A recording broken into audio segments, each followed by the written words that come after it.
আসসালামু আলাইকুম। আশা করি সকলে ভালো আছেন। আজকে আলোচনা করব ধানের বাদামি গাছ ফড়িং বা গুনগুনি পোকা বা কারেন্ট পোকা নিয়ে।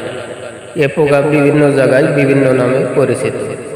এ পোকা ধান গাছের গোড়ায় বসে রস চুষে খায় এবং এক প্রকার ভাইরাস ছড়ায়। সেজন্য ধান গাছ খুব কম সময়ের মধ্যে মারা যায়, ফলে ফলন মারাত্মকভাবে কমে যায়।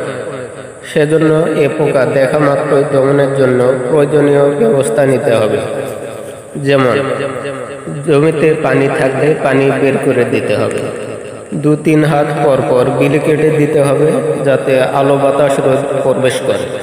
এ পোকা দমনের জন্য বিভিন্ন কোম্পানির অনুমোদিত কীটনাশক দিতে হবে, তবে নতুন গ্রুপের কীটনাশক হলে ভালো হয়। ধন্যবাদ।